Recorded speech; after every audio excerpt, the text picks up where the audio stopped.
December 7, 1941, about 7:57, Naval Air Station Kaneohe Bay, Oahu, territory of Hawaii.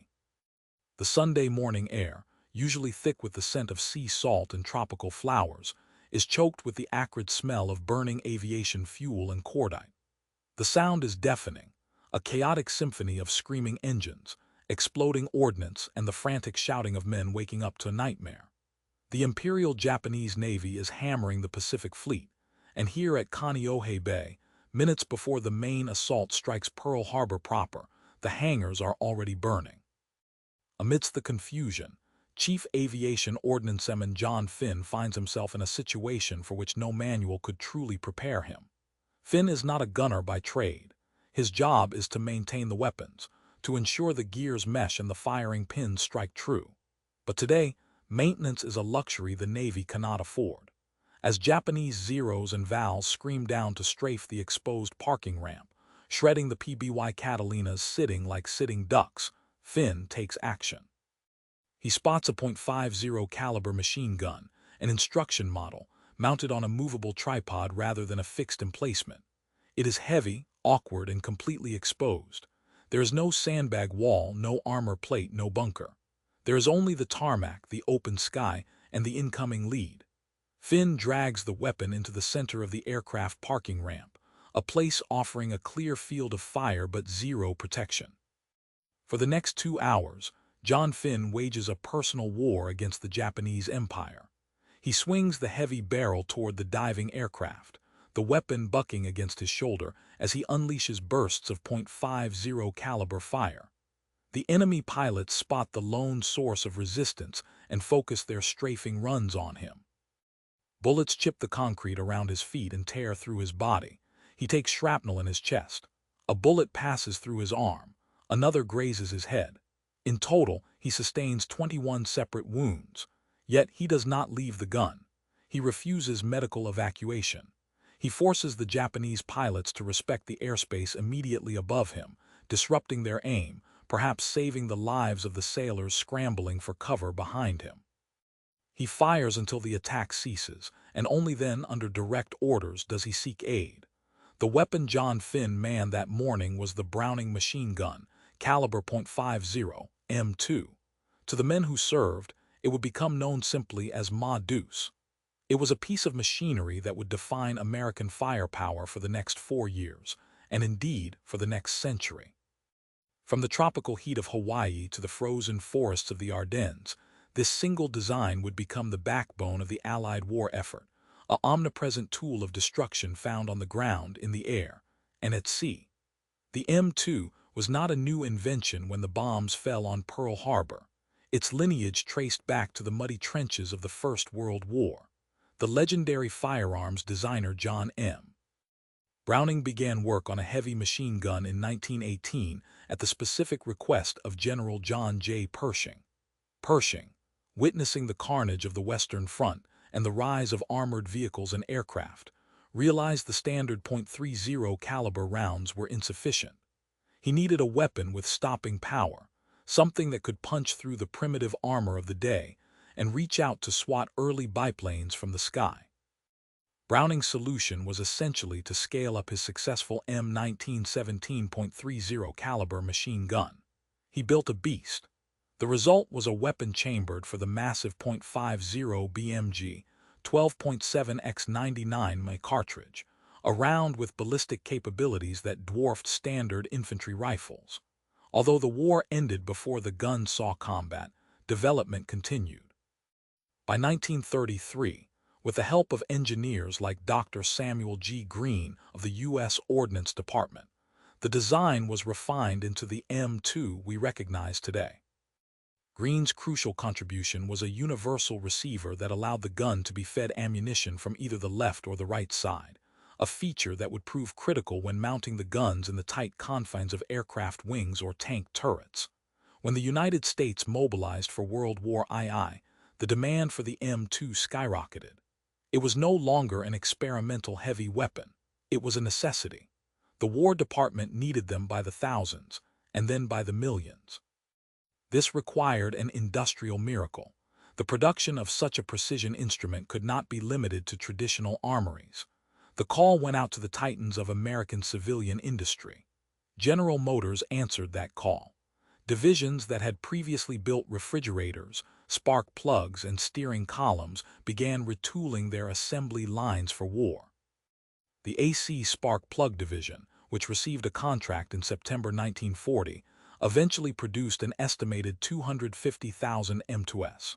Frigidaire, a company synonymous with keeping food cold, received its first contract in June 1941. By the war's end, Frigidaire alone had churned out 363,000 aircraft variants of the machine gun. In total, American industry produced approximately 2 million M2 machine guns of all variants during the conflict. It was a feat of logistics and engineering that ensured wherever an American soldier, sailor, or airman went, Deuce went with him. The weapon came in two primary flavors, dictated by the needs of the battlefield. For the infantry and vehicle crews, there was the M2HB, heavy barrel. Weighing in at 84 pounds without its tripod, it was a brute to carry, but its heavy barrel allowed for sustained fire without overheating too quickly. It fired at a cyclic rate of 450 to 575 rounds per minute, a slow, rhythmic thump-thump-thump that sounded like a jackhammer of the gods. For the aviators, there was the AN-M2. This version was lighter, around 61 pounds, with a lighter barrel designed to be cooled by the slipstream of an aircraft in flight. Crucially, it fired much faster, between 750 and 850 rounds per minute. In the split-second windows of aerial combat, that extra speed meant the difference between a hit and a miss. A target might flash across the gun sight for a fraction of a second. In that heartbeat, the AN-M2 had to put enough lead in the air to tear a wing off or pierce an engine block. Nowhere was this philosophy of overwhelming firepower more evident than in the wings of the Republic P-47 Thunderbolt. A massive, rugged fighter, the Jug was built around its engine and its armament. It carried 8.50 caliber machine guns, 4 in each wing. When a pilot squeezed the trigger, he wasn't just firing a gun. He was unleashing a dense wall of metal. With all 8 guns chattering simultaneously, a P-47 could spew over 100 rounds per second. The recoil was so significant that it could actually slow the aircraft in midair, a shuddering break of kinetic energy.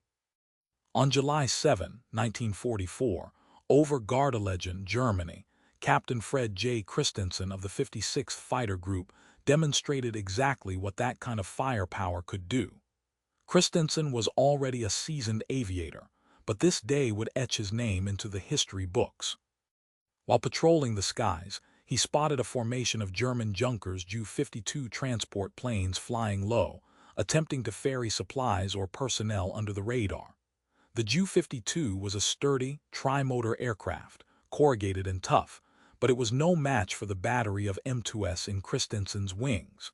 Christensen dove. He didn't just take pot shots, he surgically dismantled the enemy formation. The .50 caliber armor-piercing incendiary rounds shredded the aluminum skins of the German transports, igniting fuel tanks and shattering spars. In a single, relentless engagement, Captain Christensen shot down 6 enemy aircraft. He became an ace in a day, a feat made possible not just by his skill, but by the sheer destructive reliability of the Browning machine guns. He didn't have to worry about his weapons jamming or overheating in the critical moment. He simply pointed the nose of his Thunderbolt and let the M2S do their grim work. But the M2 wasn't just a hunter's weapon. It was a guardian. High above the fighters, the heavy bombers relied on the Browning for survival.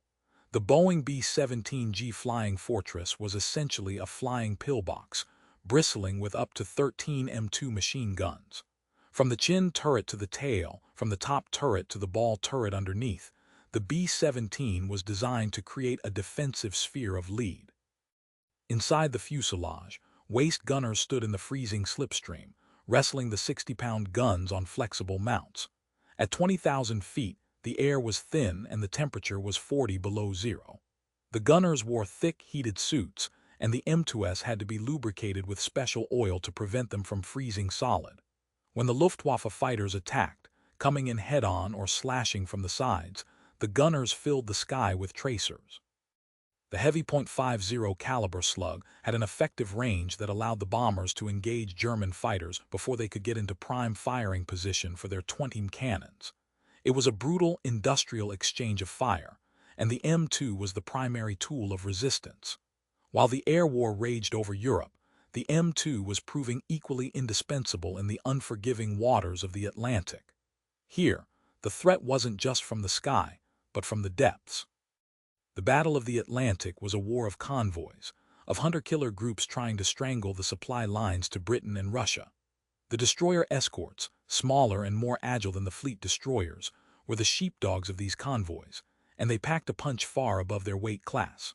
On April 9, 1944, off the coast of French Morocco, the destroyer escort USS Pope, DE-134, found itself in a deadly dance with the German submarine U-515.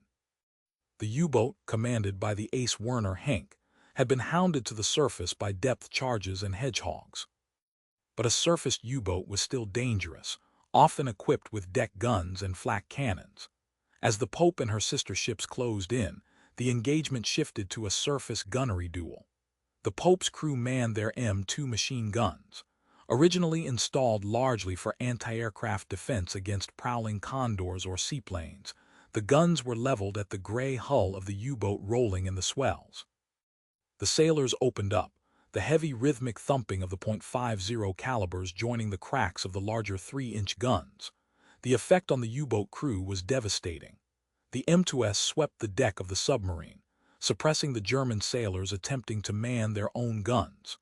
The heavy slugs punched through the conning tower's spray shields and kept the enemy heads down, blinding them and preventing any effective counterfire. The U-515 was pummeled into submission and sank, a victory credited to the coordinated aggression of the task group. In the salt spray and chaos of the Atlantic, the M2 had proven that it could hold its own against naval targets, serving as a versatile tool for a navy fighting a two-ocean war. Yet, for all its prowess in the sky and at sea, the M2 Browning remained, at its heart, a soldier's weapon. It was on the ground, in the mud and the ruin of Europe, that the gun earned its most gritty reputation. The infantry version, the M2HB, was a beast of burden. It required a team to move it effectively, one man for the barrel and receiver, another for the tripod, others for the ammunition. A single belt of 100 rounds weighed nearly 35 pounds, but when the squad set it up, locked the pintle into the tripod, and adjusted the headspace and timing, they owned the ground in front of them out to nearly 2,000 yards. The ammunition itself was a masterclass in lethality, a technological leap that turned the M2 from a mere suppression tool into a material-destroying beast. The standard ball round was deadly enough against infantry, but the war demanded more. Crews loaded belts with a specific, tactical mix. There was the M2 armor-piercing round, identified by its black tip, containing a hardened steel core capable of punching through 7/8 of an inch of face-hardened armor plate at 100 yards. It could turn a brick wall into dust or perforate the engine block of a German half-track as if it were made of tin. Then there was the M1 incendiary, and later the M8 armor-piercing incendiary, the silver tip. These rounds didn't just penetrate, they ignited. Upon impact, they unleashed a flash of chemical fire, designed to light up fuel tanks and ammunition caches.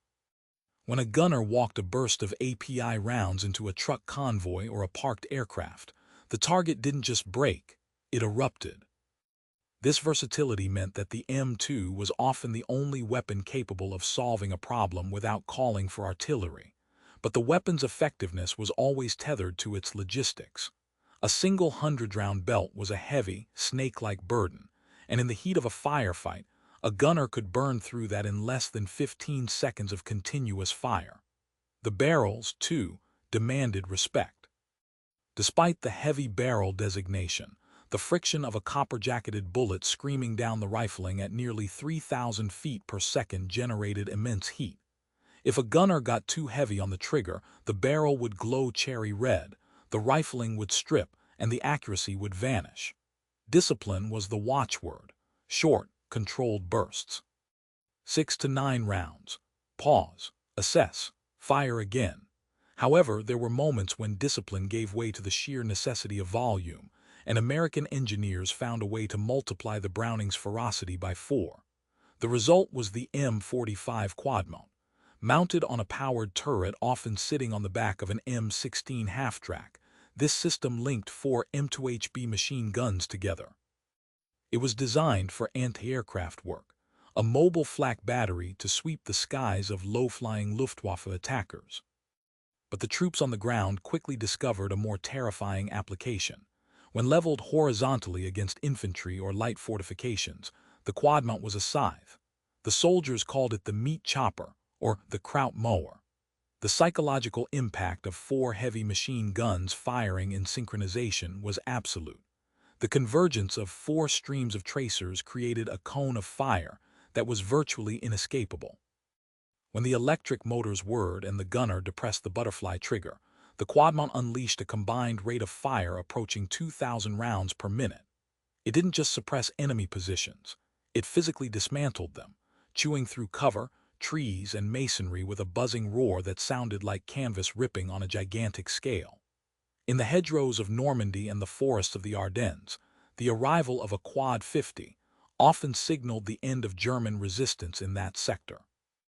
Yet, for all the mechanical fury of the quadmounts and the aerial dominance of the P-47s, the legend of the M2 Browning was ultimately cemented by the individual courage of the men who manned it in the most desperate hours.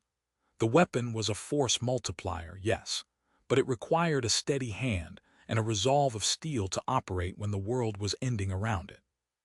No single event illustrates this marriage of man and machine more starkly than the actions of Second Lieutenant Audie Murphy on January 26, 1945.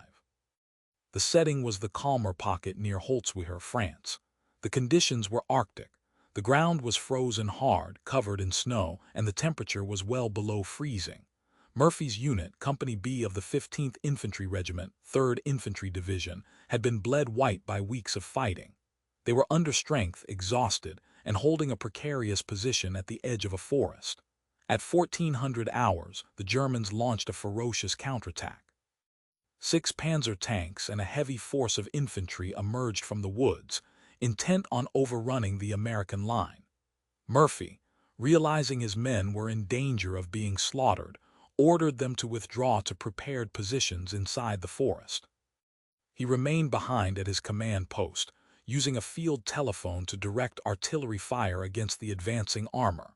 Near his position stood a burning M10 tank destroyer. The vehicle had been hit earlier in the engagement, and its crew had bailated out or been killed. The M10 was a mobile coffin at that moment. Fueled by gasoline and loaded with ammunition, it was a ticking time bomb. Flames licked at the hull and smoke billowed into the gray sky. But mounted on the rear of the turret, exposed to the elements and the enemy, was an M2.50 caliber machine gun. Murphy didn't retreat. He didn't dig in. He climbed onto the burning hull of the tank destroyer. The metal was hot under his boots, a stark contrast to the biting cold of the air. With the fire raging beneath him, threatening to detonate the vehicle's combat load at any second, Murphy manned the machine gun. The German infantry was advancing across the open ground, using the cover of their tanks to close the distance. They were confident. They saw a burning wreck, not a defensive position. Then the M2 opened up. For the next hour, Audie Murphy waged a one-man war that defied tactical logic. The smoke from the burning M10 acted as a partial screen, obscuring him from the German gunners, but it also choked him and stung his eyes. He stood exposed from the waist up, a silhouette against the flames. He swung the heavy gun from target to target, the weapon bucking in his grip. The .50 caliber rounds tore into the German ranks, forcing the infantry to go to ground. The German tanks, realizing they were being stripped of their infantry support by this lone maniac on a burning chassis, began to traverse their turrets toward him, but the smoke and the chaos of the burning vehicle made him a ghostly, flickering target. Murphy didn't flinch. With the field telephone clamped to his ear, he called in artillery coordinates to the battalion command post, correcting the fire of friendly 105 howitzers while simultaneously pouring .50 caliber fire into the advancing Wehrmacht troops. The recoil of the Browning shook his small frame, but the stream of lead was relentless. The German infantry, stripped of their cover and withering under the heavy machine gun fire, faltered. Without their foot soldiers to protect them from American bazooka teams and the incoming artillery, the Panzer tanks hesitated. Murphy, wounded in the leg and exhausted, continued to fire until his ammunition was spent. He climbed down from the burning hulk and limped back to the woods, refusing medical evacuation until he had organized his men for a counterattack. Moments later, the M10 tank destroyer exploded, the heat finally detonating its payload. Audie Murphy had single-handedly broken a German armored assault, killing or wounding 50 enemy soldiers, an act of valor that would earn him the Medal of Honor. But the instrument of that defense, the M2 Browning, had performed exactly as John Browning had intended. It turned one man into an army. While Murphy's stand in the frozen Kalmar pocket marked one of the final crescendos of the war in Europe, the story of the M2 Browning did not begin in the snows of 1945. To understand the true scope of this weapons service, one must look back to the very first morning of the war for the United States, to a tropical Sunday that burned with a very different kind of fire. On December 7, 1941, at Naval Air Station Kaneohe Bay on the windward side of Oahu, the war arrived with the roar of Japanese Zero fighters and Val dive bombers. It was 7:57 hours, minutes before the main assault struck Pearl Harbor itself. The surprise was total. Sailors and airmen scrambled from their barracks as strafing runs chewed up the PBY Catalina flying boats parked on the ramp. Amidst the panic and the screaming engines, Chief Aviation Ordnanceman John Finn took charge. Finn was not a gunner by trade. He was a supervisor, a man who knew the mechanics of weaponry better than the tactics of infantry combat. Seeing the base under attack, he rushed to the squadron armory. The aircraft on the ground were burning, their defensive guns useless. Finn grabbed a .50 caliber M2 machine gun and, lacking a proper defensive emplacement, mounted it on a movable instruction stand, a tripod used for training, completely exposed to the air. He dragged the heavy assembly out onto the open parking ramp, with nothing but the Hawaiian sky above him and the concrete below. For the next 2 hours, John Finn fought a duel against the Imperial Japanese Navy. As the enemy planes swooped low to strafe the burning hangars and aircraft, they found themselves flying into the teeth of Finn's M2. He swung the heavy barrel, tracking the fast-moving Zeros, his position clearly visible to the attackers. The Japanese pilots, realizing this lone gunner was the only biting resistance on the tarmac, focused their fury on him. Finn was hit, then hit again. Shrapnel from strafing runs and exploding bombs tore into his left arm, his foot, his chest. In total, he sustained 21 separate wounds. Blood soaked his uniform and the pain must have been blinding, yet he refused to leave the gun. He forced the M2 to keep working, clearing jams and reloading belts with the help of other sailors who braved the fire to bring him ammunition. He didn't stop firing until the last Japanese plane had departed the airspace. Only then, under direct orders, did he seek medical attention. Like Murphy years later, Finn's survival was miraculous, but his weapon was the constant. On the first day of the war, as in the last days, the M2 Browning was the defiant voice of American resolve. This ubiquity was no accident. It was the result of a design philosophy that prioritized rugged simplicity over complex engineering. John M. Browning had begun work on the .50 caliber concept in 1918, at the behest of General John J. Pershing, who wanted something heavier than the .30 caliber machine guns of the Great War to deal with armored vehicles and aircraft. Browning, the Mozart of firearms, essentially took his reliable M1917.30 caliber design and scaled it up. The result was a receiver box made of riveted steel plates, a heavy bolt assembly, and a recalibrated system that used the energy of the fired round to cycle the action. By 1933, the design had been refined by Dr. Samuel G. Greene of the U.S. Ordnance Department into the weapon that would fight World War II. One of its most brilliant features was the universal receiver. By changing a few parts, the gun could be fed from the left or the right, allowing it to be mounted in tight spaces like aircraft wings, tank turrets, or the cramped interiors of bombers. A B-17 waist gunner needed a left-hand feed for the right side of the plane and a right-hand feed for the left. The M2 could be both. However, this versatility came with a cost in maintenance. The M2 was not a weapon you could simply pick up and shoot without knowledge. It required a ritual known to every heavy weapon soldier, setting the headspace and timing. Headspace was the distance between the face of the bolt and the stopping point of the cartridge in the chamber. Timing was the adjustment of the firing mechanism to ensure the gun fired at the exact moment the recoil cycle was complete. If the headspace was too tight, the gun wouldn't close. If it was too loose, the cartridge case could rupture, exploding the receiver and potentially killing the operator. Every M2 gunner carried a go-no-go gauge, a small metal key used to measure the precise distance between the face of the bolt and the chamber. If the gauge fit on the go side and stopped on the no-go side, the weapon was ready for war. If not, the gunner had to adjust the barrel by clicking it one notch at a time in the barrel extension. It was a ritual of survival performed in foxholes, on rolling decks, and on muddy airfields, a moment of mechanical intimacy that ensured when the trigger was pressed, the weapon would cycle rather than explode. This requirement for precision makes the industrial achievement of the United States even more staggering. The M2 was not a stamped metal submachine gun like the M3 grease gun, which could be churned out for pennies. It was a complex machine of machined steel, requiring tight tolerances to handle the immense pressures of the .50 BMG cartridge. Yet, to arm a global force, the War Department needed them by the millions. The solution lay in the automotive heartland of America. Commercial factories that had previously built domestic comforts were entirely reconfigured for the business of killing. General Motors, a titan of American industry, took the lead. The Frigidaire division, known for keeping milk cold in American kitchens, received its first contract in June 1941. Their engineers and assembly line workers, many of whom were women entering the workforce for the first time, had to master the art of building the heavy machine gun. They didn't just succeed, they excelled. Frigidaire alone produced over 363,000 M2 aircraft machine guns.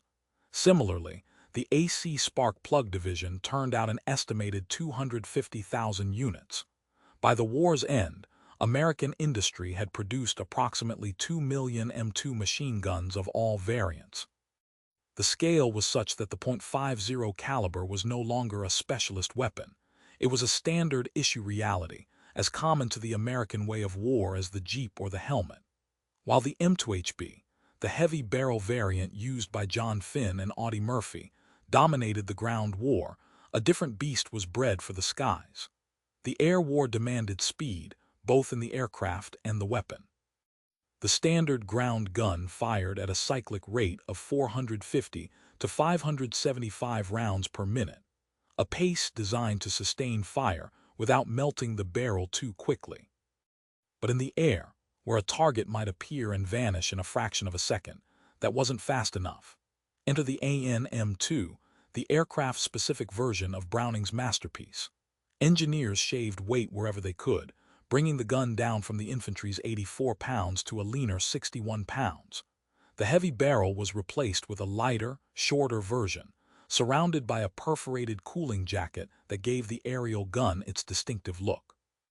More importantly, the internal buffers were modified to increase the cyclic rate to between 750 and 850 rounds per minute. This was the light barrel Browning, and it became the teeth of the United States Army Air Forces. Nowhere was this firepower more concentrated than in the B-17 Flying Fortress. The B-17G, the definitive model of the heavy bomber, was essentially a flying machine gun battery. It bristled with up to 13.50 caliber M2s. There were chin turrets, cheek guns, a top turret, a ball turret, waist guns, and a tail stinger. Inside the fuselage of a B-17, the experience of firing the M2 was a visceral assault on the senses. Consider the waist gunners of the 384th Bomb Group. Standing in the open window sections of the fuselage, exposed to the slipstream at 25,000 feet, the temperature often dropped to 40 or 50 degrees below zero. Frostbite was as much an enemy as the Luftwaffe. The gunners wore thick, heated flight suits and heavy gloves, making the manipulation of the small go-no-go gauge or the loading of ammunition belts a clumsy, difficult task. When a German fighter, a Bf-109 or FW-190, slashed through the formation, the waist gunner had to track it physically, wrestling the weapon on its pintle mount against the force of the wind. When he opened fire, the noise was deafening, even through the leather flying helmet. The AN-M2 spent brass casings onto the floor, creating a rolling carpet of metal that made footing treacherous. The smell of cordite filled the thin, freezing air. But the effect was undeniable. A single .50 caliber hit could shatter a fighter's canopy, ignite its fuel tank, or tear a wing off. The defensive box formation of B-17s relied entirely on the overlapping fields of fire from hundreds of these machine guns, creating a zone of death that German pilots learned to dread. However, the M2 was not content to remain a defensive weapon. In the hands of fighter pilots, it became a sword. The Republic P-47 Thunderbolt, a massive, rugged fighter bomber affectionately known as the Jug, was built around the .50 caliber cartridge. While other nations experimented with cannons, 20 mm or even 30, the Americans bet everything on the volume of fire. The P-47 carried 8 M2 machine guns, 4 in each wing. The convergence of 8 heavy machine guns was a mathematical guarantee of destruction. Ground crews would align the guns so that their bullet streams met at a specific distance, usually around 300 to 400 yards in front of the aircraft. At that convergence point, a 2-second burst put over 200 rounds of armor-piercing incendiary ammunition into a space the size of a doorway. Captain Fred J. Christensen of the 56th Fighter Group, known as the Wolfpack, understood this geometry of death better than most. The 56th was the only group in the 8th Air Force to fly the P-47 throughout the entire war, refusing to switch to the P-51 Mustang. They loved the Jug's durability and its battery of 8 Brownings. Christensen, a jazz musician from Massachusetts before the war, applied a rhythm and precision to his flying that made him one of the theater's top aces. On July 7, 1944, the lethality of the P-47's 8-gun broadside was demonstrated in a rare and devastating encounter near Gardelegen, Germany. Christensen was leading a flight of Thunderbolts when he spotted a formation of German aircraft at low altitude. They were Junkers Ju-52s, tri-motor transport planes, lumbering toward a landing strip. They were unarmored, slow, and utterly defenseless against the converging streams of .50 caliber fire. In a matter of moments, Christensen's precise bursts tore the formation apart, sending 6 of the transports crashing to the earth in flames. It was a brutal demonstration of the M2's power, proving that against the raw kinetic energy of the Thunderbolt's broadside, survival was impossible. If you would like more war stories from World War II, please like this video and subscribe to our channel.